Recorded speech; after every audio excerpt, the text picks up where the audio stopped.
Roar, young lions, roar. Malibongwe. Long live the spirit of Kisani, long live. Long live. Long live the spirit of Oliver Tambo, long live. Long live. Long live the spirit of Solomon Mahlangu, long live. Long live. Long live the spirit of Dorothy Nyembe, long live.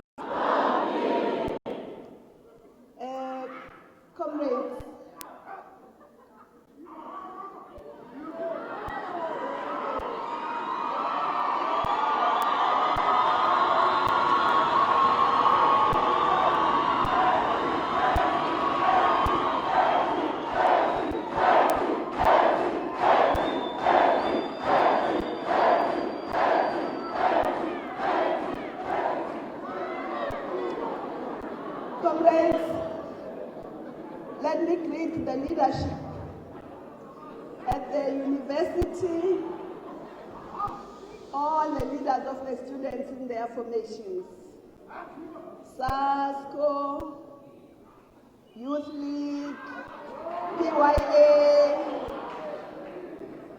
I would like to greet the leadership of the ANC in the province, in the region. I'd like to greet the leadership of the Youth League from national to province to the region, and more importantly, to greet all of you, comrades.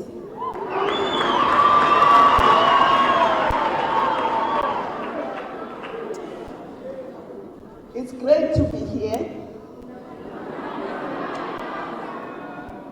especially to be with you as young and vibrant leaders of the future. And thank you for inviting me to come and share some ideas with you around the issue of education. And I'm here to hear from you and also to share my views. So it must be a two-way process. I've heard what your leadership says. Maybe we'll have time, I don't know, to hear from a few of you. I think, comrades, it's very important as young people and as students to be activists. I was a student activist myself.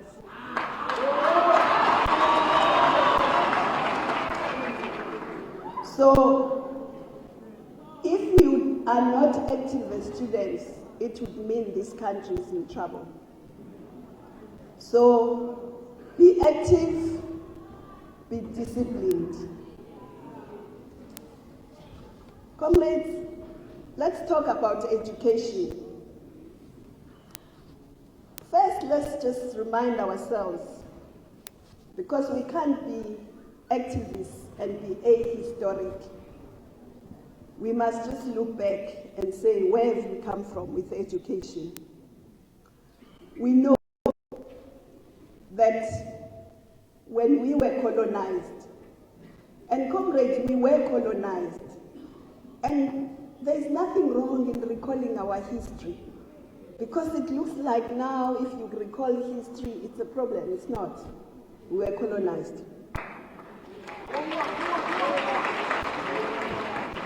And we know that the colonizers, whether they were in Asia, in the Americas, conquered through force, but also through ideas. We also know that they presented the indigenous cultures, traditions, education as primitive. And they made people to feel inferior. And once you think what is white is superior and what is African is inferior, then you will be a dominated nation.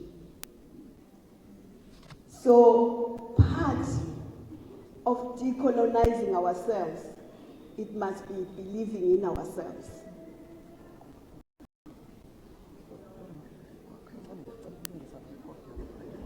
Oh, okay.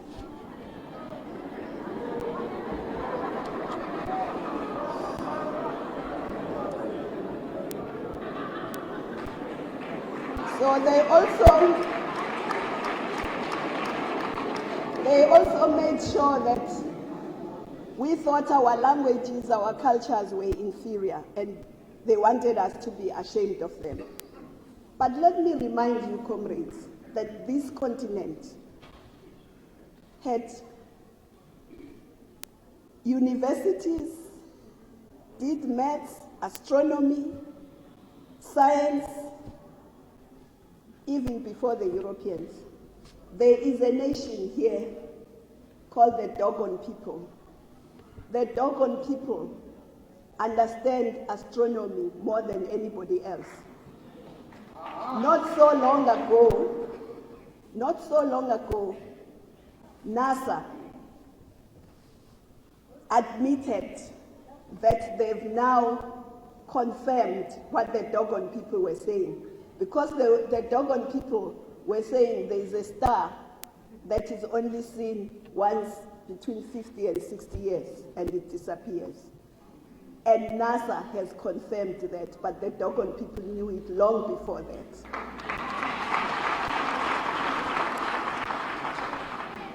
I can make many examples, but I also want to say apartheid colonialism in South Africa was no exception. It made sure that indigenous culture and our forms of learning were destroyed and replaced by selective and controlled forms of education. And I'll expand on that. Education from the apartheid regime was not to educate, was not to skill black people. And I will quote one of the architects of apartheid, none other than Hendrik Verwoerd, who at the time was Minister of Native Affairs. We were called natives. And he was in charge of Native Affairs. He later became the Prime Minister. And he said, when he was introducing Bantu education, because before there was education in selected places by missionaries, in missionary schools. But when the Nationalist Party came, they made sure that they controlled the black mind, they controlled education. And he said, when he was explaining to the white South African parliament the policy of Bantu education. I'll tell you a bit about Bantu education because I went through it. He said when he was explaining it, and I quote, "There is no space for him, the native, in the European community above certain forms of labor.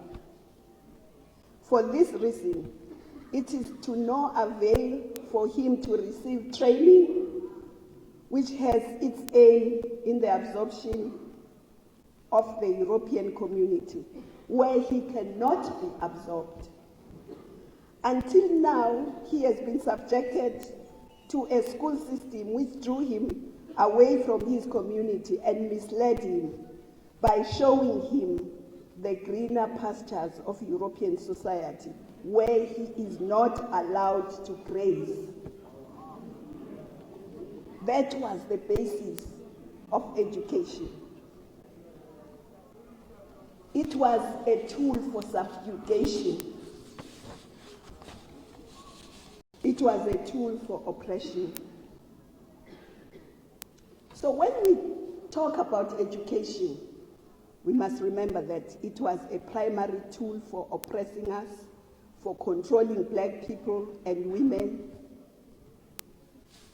and made sure that we were given minimum education so as to be able to take commands from white people, and no more than that.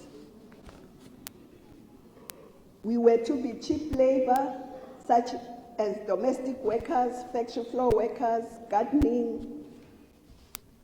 And in this country, let me remind you, there was something called job reservation.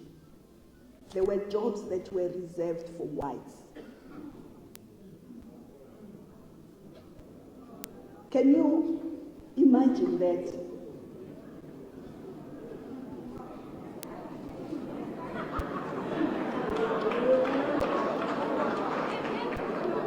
But so the education was to ensure that the whites are trained and skilled, the black people supply the labor, the cheap labor.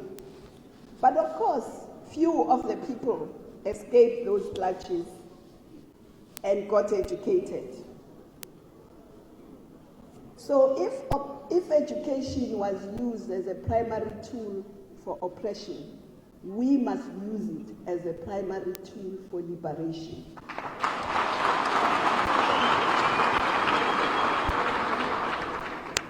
And of course, we know that even as we were struggling, education was part of that struggle. Students, scholars were part of that struggle because education was part of our oppressive machinery. Of course, in 1955, when the ANC adopted the Freedom Charter, it said, the doors of learning and culture shall be opened, because the doors of learning and culture were closed. That's why it had to say, those doors shall be opened. And it said, the aim of education shall be to teach the young to love their people and their culture, to honor human brotherhood, I will add, and sisterhood, liberty and peace. Education shall be free, compulsory, universal, and equal for all children.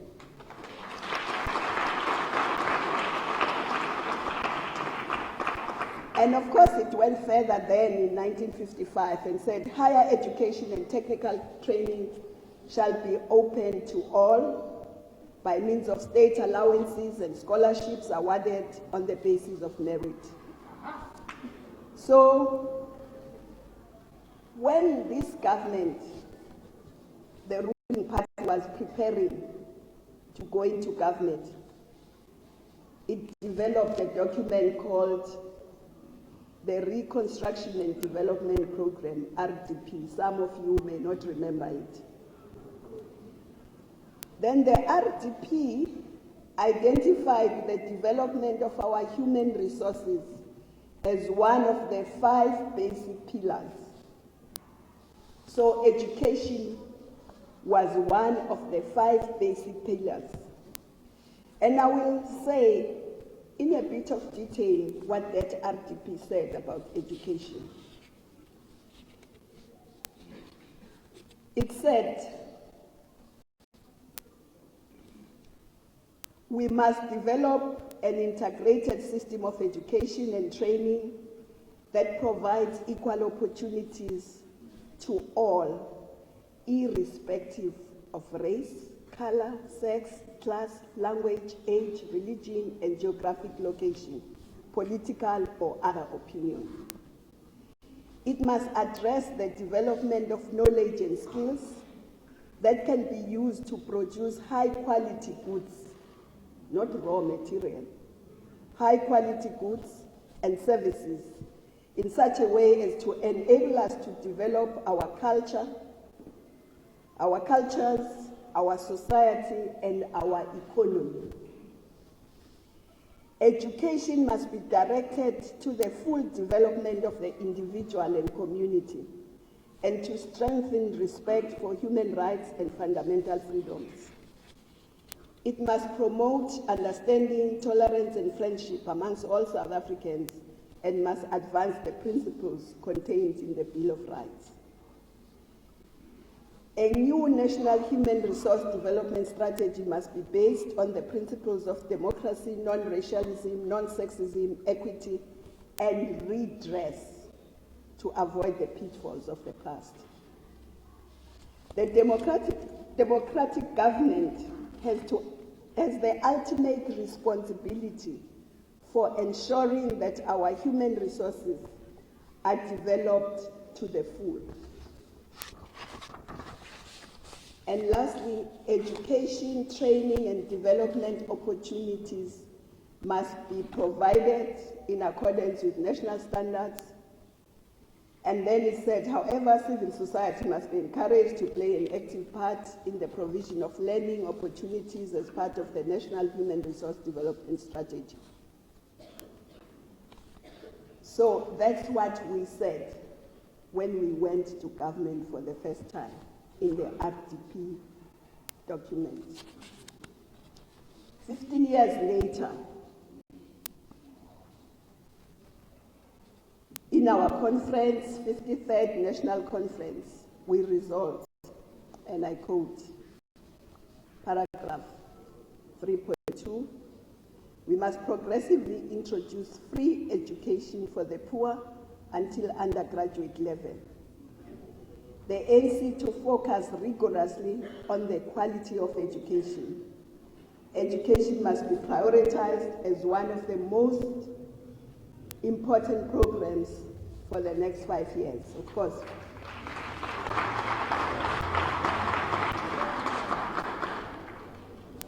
The ANC Policy Conference of 2007, the 53rd conference, also said, education and health should be the two key priorities of the ANC for the next years.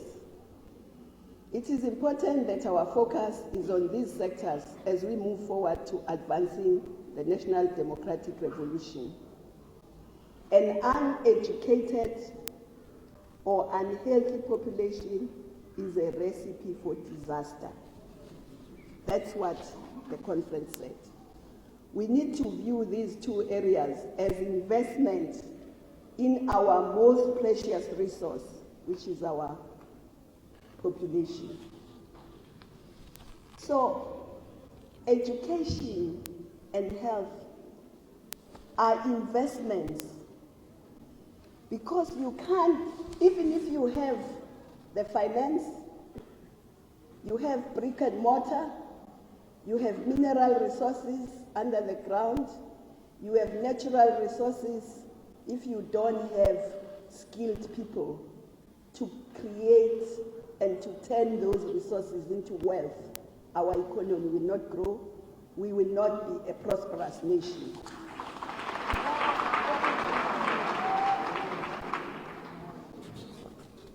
So even Mangaung confirmed the same thing. Education is important for many reasons. It's your right to develop to your full potential as a human being. That's the first reason. The second reason is that we need education and skills to transform our economy. We cannot transform it if we don't have the necessary skills. But also, we cannot close the gap. Education is the quickest equalizer. We cannot deal with poverty if our people remain unskilled and unemployed. So, not only as South Africa, but the entire continent has decided that we must have a skills revolution.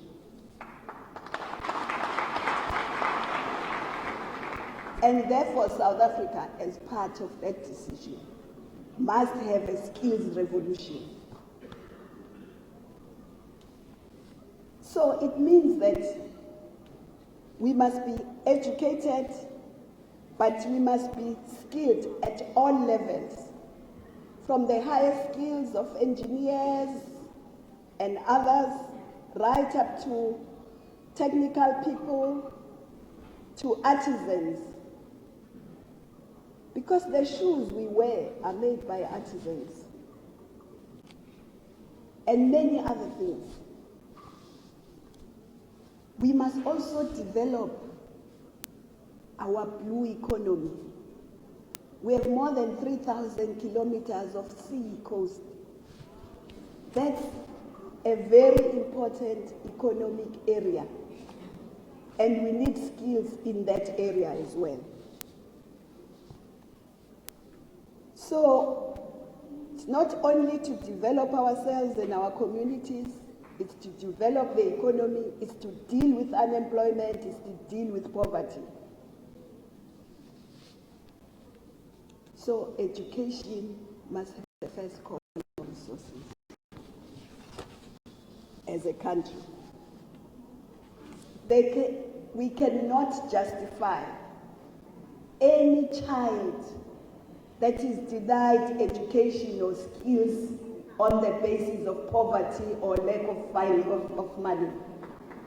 That cannot be justified.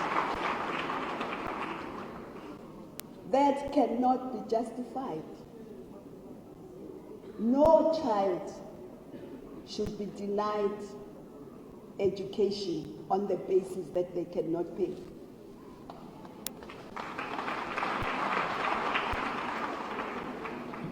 And of course, we need to produce, as I say, entrepreneurs to grow the economy. Because our economy will not grow, it doesn't matter what we do, if the majority of the people in this country are not part of that economy. We must have innovators, we must have technicians, we must have researchers, we must have artisans, and we must have people who are going to develop. The SG of the Youth League was saying we must develop infrastructure. We need people who are going to be able to develop that infrastructure. We need people who are going to be able to generate energy in this country. We need people who are going to be able to create the transport that we need. Africa is now looking at having high-speed rail. And high-speed rail is not Gautrain. Gautrain is good, we have it, and we are the only ones who have it, but it's only 160 kilometers an hour. High-speed is more than 250 kilometers, 350 kilometers.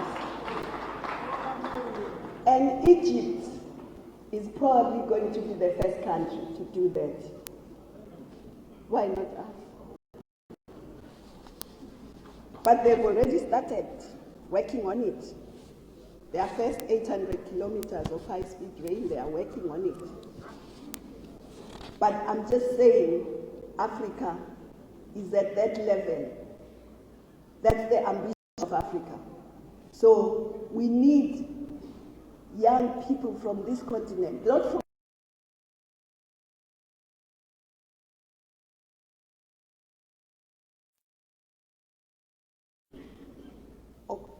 is there, is manufactured, is repaired, is serviced.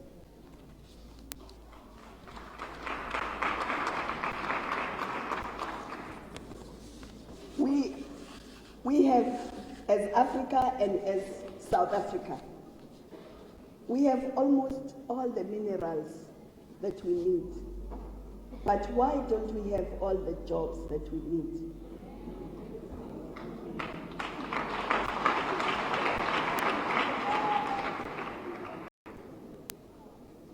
Of course, if you take raw material and send it to any country, you are sending that raw material with its jobs that are going to beneficiate it, add value, process it.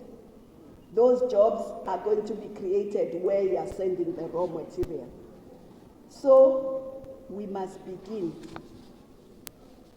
to add value, to beneficiate. But also we know that if you send raw material, you get very little return for it. But if you send finished goods, you get high value for those goods. And the RDP says we must ensure that our human resources are able to ensure that we export high value goods. And if you export raw material, you can't even decide on the price. So we export, but we are not the price, we are price takers. So it's important that we use our resources, natural and mineral resources, to benefit our communities, to create wealth in this country, to deal with poverty in this country. But of course, the road to that also goes via ensuring that education is accessible to all.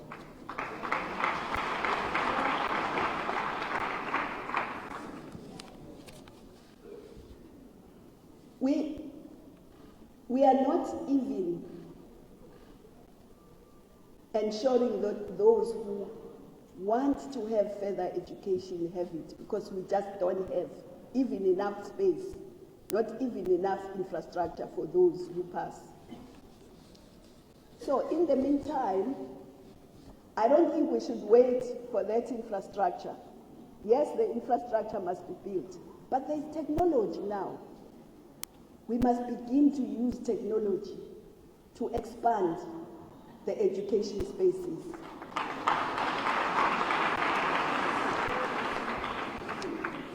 Other countries are doing it.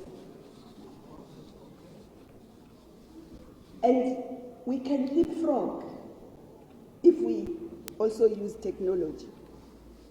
Our universities must be open to that. Every university in this country must be able to use technology to open up more space for more kids. Technical colleges must do the same. But also, we must have black academics. I once went to, where was I? Cape Town. And I asked, at that time I was talking about women, I said, how many women professors do you have? And how many of them are African? I didn't quite get an answer. Now, it's very important to have those professors, not only because they are Africans, they think like us, but if you are a black student and you come to the university and all your physics professors and your math professors are white, you begin to think, oh, maybe as a black I can't make it. But if you see a black professor there, you say, if he is there, it means I can be there.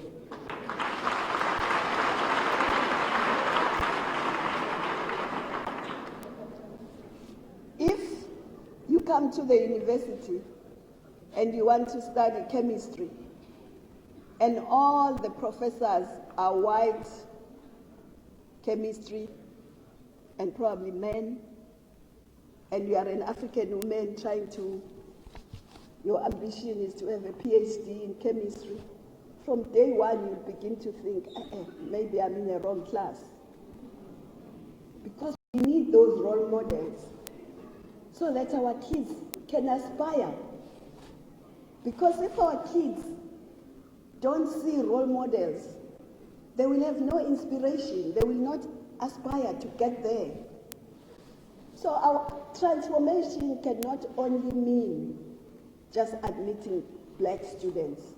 It must also mean the university structure. The professors must also reflect the demography of this country.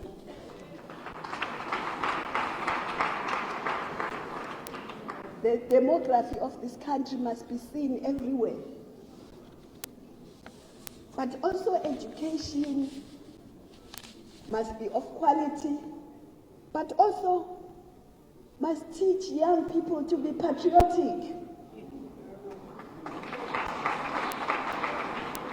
It must teach young people to be responsible citizens.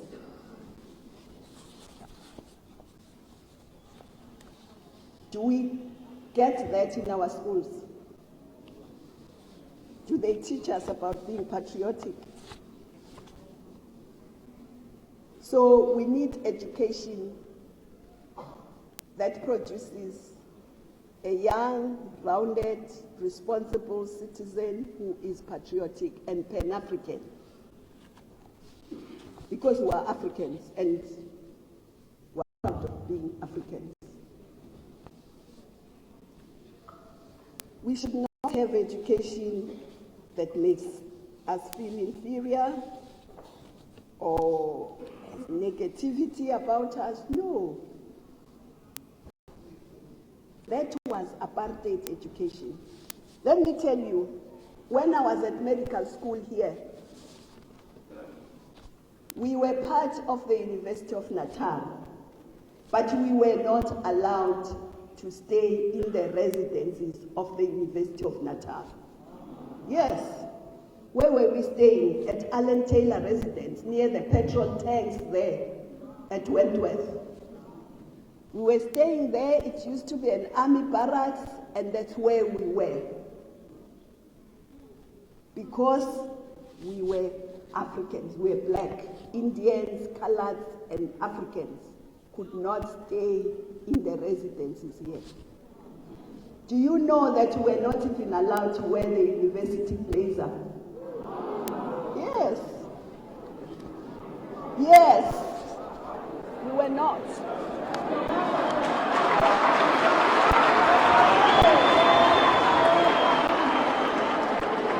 So today, they want us to be apologetic. What did we fight for? Fight to be apologetic?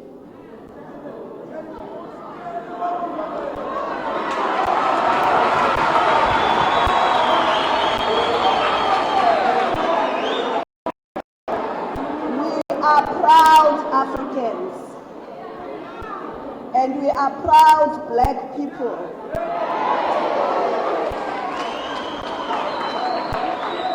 And we have been very magnanimous, and we must continue to be, because we have said this country belongs to all who live in it, black and white. But it doesn't mean that some section must have land and other sections should not have.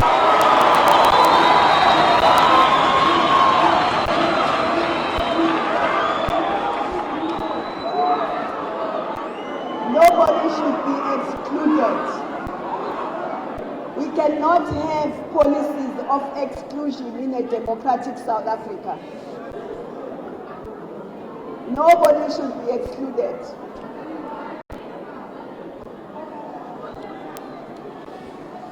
So comrades, I want to stress what the SG said. We must be disciplined. It is totally unacceptable that you can ban the assets of the people of this country, like libraries, university halls, schools, clinics. Comrades, how does it make sense that if you want your dad to buy you a bicycle, you ban the house?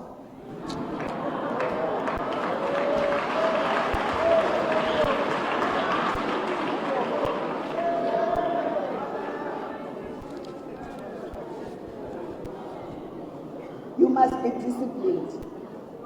No banning of anything.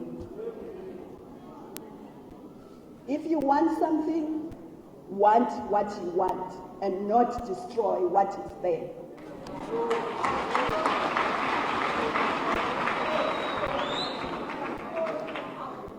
Also, you must be disciplined and pass. Study. You must be activist, but you must also study.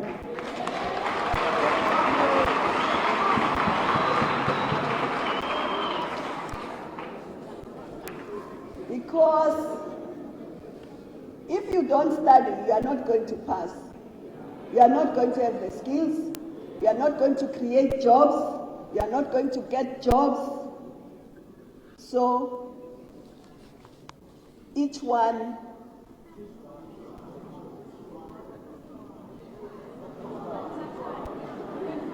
teach one.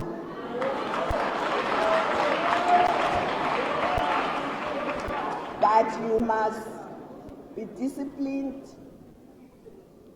Discipline does not mean when your lecturer says something you don't understand or you don't agree, you don't say so. You know, one of the things during apartheid days, when I was a medical student, one time there were visitors from abroad and we were in a ward, pediatric ward, and there were kids with malnutrition. And one of our lecturers, trying to explain to these visitors from abroad, said that these babies were malnourished because of ignorance. How can that be? If we were ignorant, we would have been extinct if we didn't know how to feed our babies.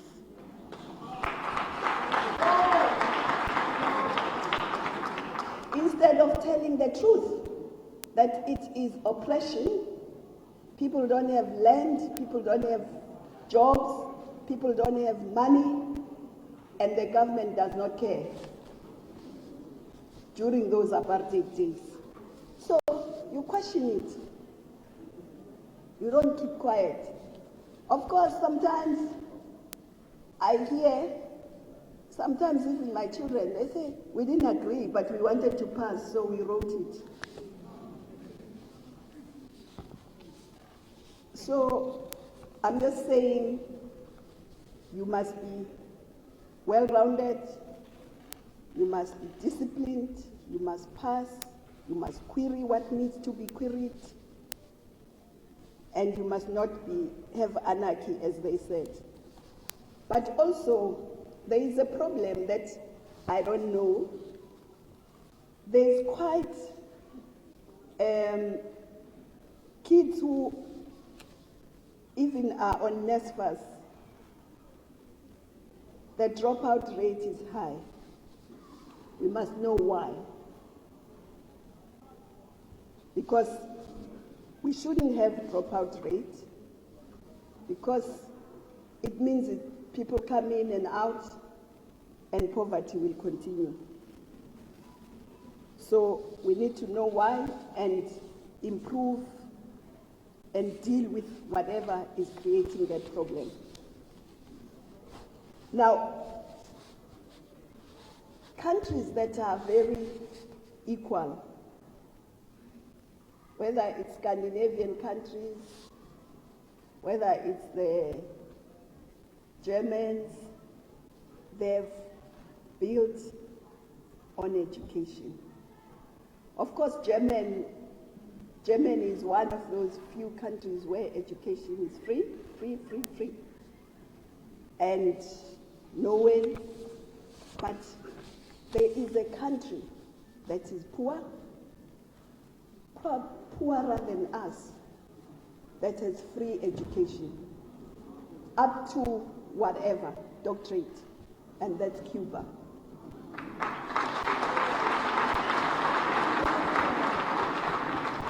In Cuba, 60% of the population has a junior degree. Let me tell you a story. When I was Minister of Health and I invited Cuban doctors to come and work here, the Cubans then said, well, it's fine, but sent students also to study medicine. And initially, because the students had to come from the provinces, initially the provinces did not. During the first year, it was only Mpumalanga that sent 10 students. The other provinces were still looking at it. And then President Castro came here in 1998. And he said to me, you know, when you sent 10 students, I said to myself, if you were my Minister of Health, I would have sacked you. Because how do you send 10 students when you have more than 300 Cuban doctors in South Africa? Just to replace those 300 doctors, how long is it going to take if you only send 10 students? And then he said, but I thought there must be a reason. So I investigated. And he said, my answer after the investigation is that you are still worried about money, sending students to Cuba. Then he said to me, you know, we are poor as Cubans. That's why we can educate our kids for free. He says, when you have money, it gives you problems. You don't do things that you are supposed to do because you have money. That was President Castro, the late President Castro.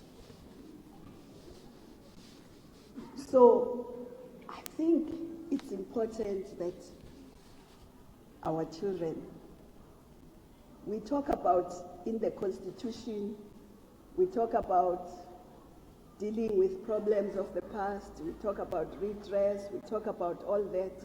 What does that mean in reality?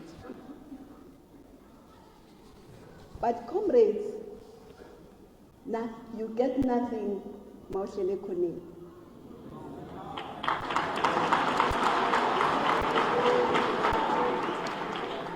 The policy conference is coming in July.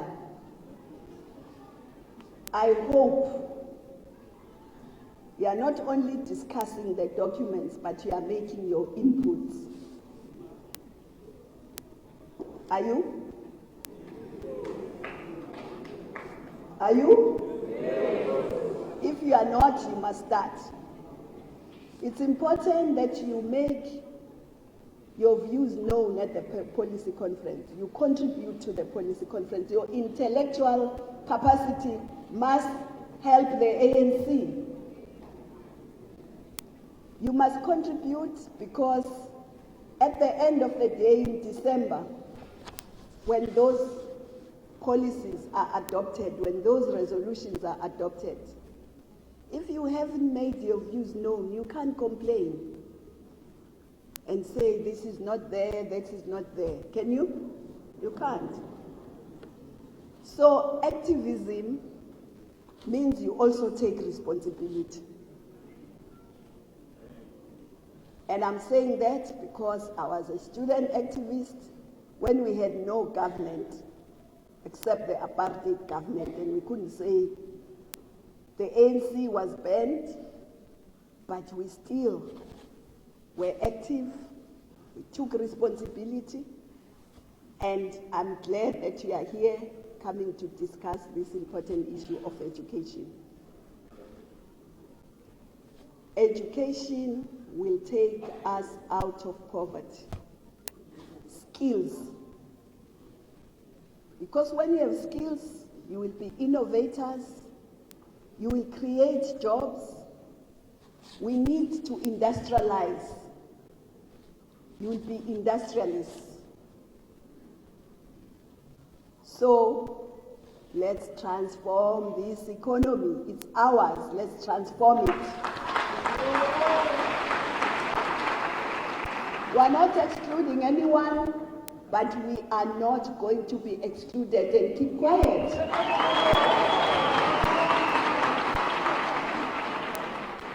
So comrades, It's in your hands. Your future, the ANC that we will leave to you, you must begin to shape now.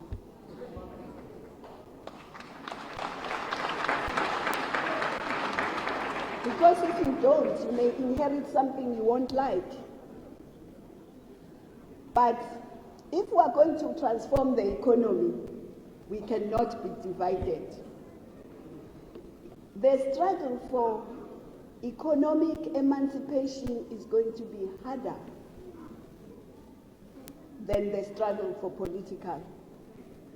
Because you are not truly free if you are not economically emancipated.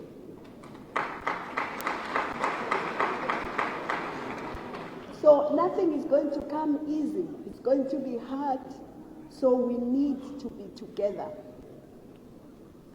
Because as the SG of the Youth League said, or was it you or who said they'll come for us one by one if we're divided. Anyway, we all know Tina basemakhaya, ubani basemakhaya.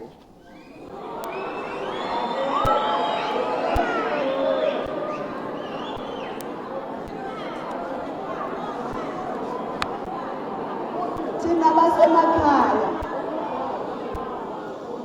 Siyazi ukuthi angeke uziphule inyanda yenkulu.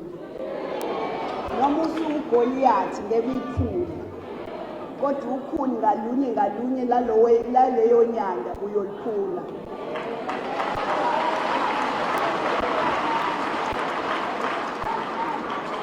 So our strength is in our unity and our discipline and our ideas. That's our strength. Individually, we are weak. Individually, we fall.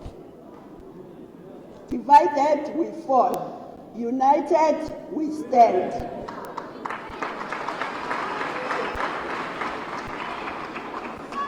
So the ANC must be united so that it can also unite society around our vision. Because our vision needs to be bought by society as well. But if we are divided, we are going to send different messages to society and we can unite it. So, comrades, we have the vitality of youth. We have the vibrancy of youth. We have the strength of youth. This side of the table, we have some experience, but let's work together. And together, we are going to transform this economy. We are going to make this country prosperous.